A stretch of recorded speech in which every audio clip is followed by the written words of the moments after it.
Crime is rampant in D.C. It's rampant in our generally blue-run cities, and they've got to do something about it, or they're never going to win another election. And instead of calling me a dictator, they like to say Trump's a dictator. Trump's a dictator. Well, I had calls from many, many friends, including Democrats. I have a lot of Democrat friends, but they're normal people. And they were thanking me so much for what I'm doing in D.C. They feel so safe already.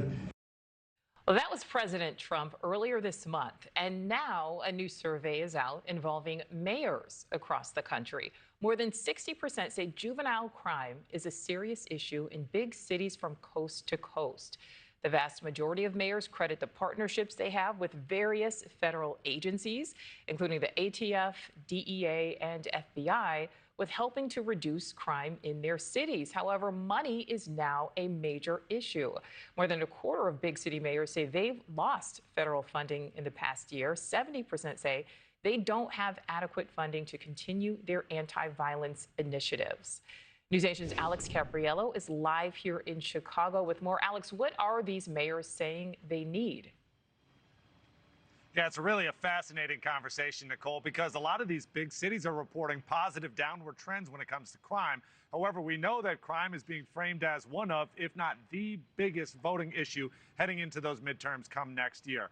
And the videos that are all across the internet and on the airwaves really show the problem at hand. Take a look, for example, at this brand new video out of California. A wild smash and grab heist resulted in $1 million worth of jewelry gone in an instant. It's videos like these that keep business owners and the general public on edge, and they look towards their leaders for solutions. Executives among this nonpartisan conference of mayors, they're meeting today to discuss action plans moving forward.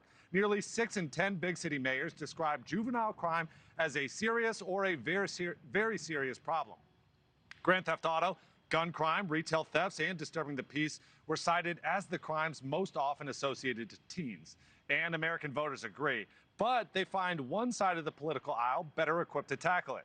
A new Reuters Ipsos poll shows voters believe Republicans are better equipped to handle crime, immigration, and foreign conflicts. But on the other side, Democrats scored points on handling the environment, women's rights, and health care.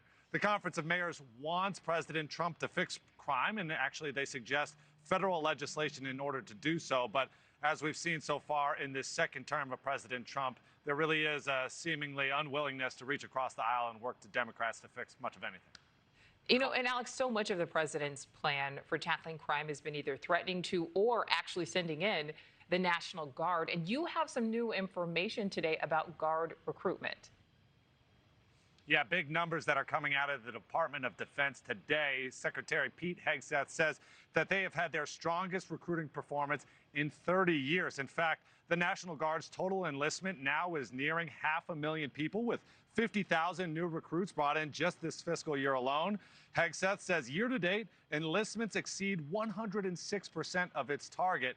In fact, I just got off a call with the Illinois National Guard. We're going to be playing some of the sound from our conversation next hour on NewsNation Now. But interestingly, back to that Conference of Mayors, not a single one of them actually listed the National Guard as being a partner federally that they would want to see come in and clean up crime. We know, however, that is a solution that President Trump has either proposed, actually executed, or threatened to execute in cities like Chicago, where I'm currently standing.